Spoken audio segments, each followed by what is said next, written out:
So, this is the Jade Rogue Deck and how it fits into the first season of Gadgetzan. Um, Basically, the concept is it fits in the early to mid game range. It it Jade's better than other decks. Jade, kind of like how Cthulhu Druid, Cthulhu before other decks. This deck kind of tempos better than the other decks do in the beginning, and that's why this is the best Jade deck so far that I've seen.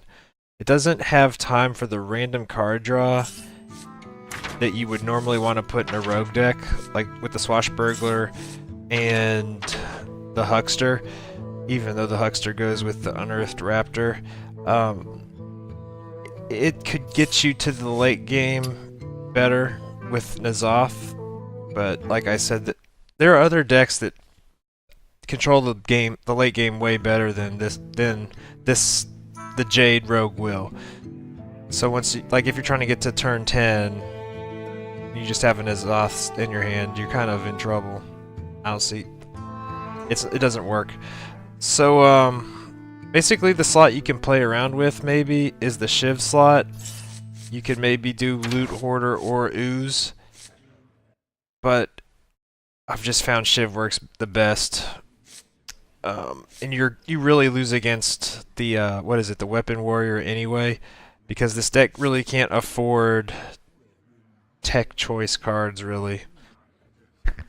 Brand Bronzebeard works really well with the Raptor, Barnes, Jade Spirit, the Drake. I kind of traded him for the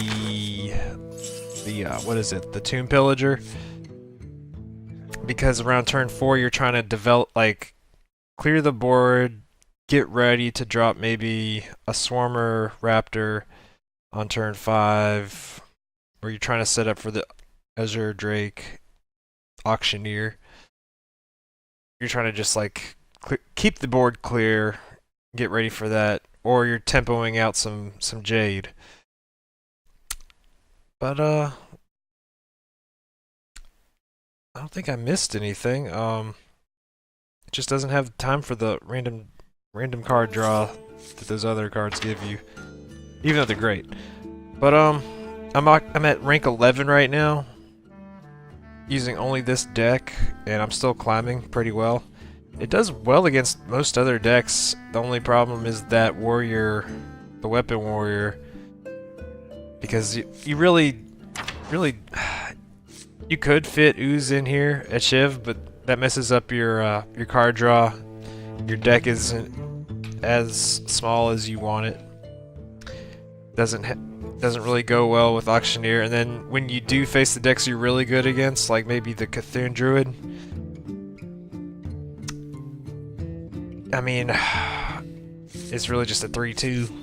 And you have sap, so you don't have to fear Sylvanas or big minions from, you know, the priest or the handlock that I've been seeing a lot of lately. I found one Auctioneer works best.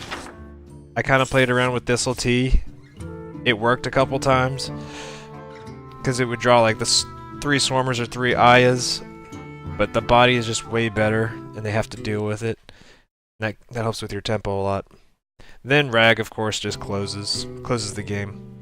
Journey of Below over, what was it? Journey of Below way over the Swashbuckler, because it gives you that Jade Swarmer.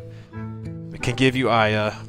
It gives you whatever you need, and if it's a little later in the middle of the game, you can Raptor it. You can find something small and Raptor it. If it's late in the game, you could get a Nubarak. That's how you say it, right? A Nubarak? A Nubarak? My buddy calls it a Nubark. Anyway, Barnes works great with everything. You know, you should be hard mulliganing for Raptor and Swarmer anyway, so you don't really have to just go for the Raptor and the Swarmer for your first hand, and then Barnes might draw the Spirit or another Raptor. It might be a problem, but he can also pull out Firelord, Auctioneer, but most importantly the Black Paw and the Swarmer. One prep works really well, and I found you don't really have dead hands with that in there. You can always tempo something out, like a Fan of Knives, Shrunken if you need to, if you just need the combo. So try this out. I'm at rank 11 and climbing, and I'll try to put a video up tomorrow of the gameplay.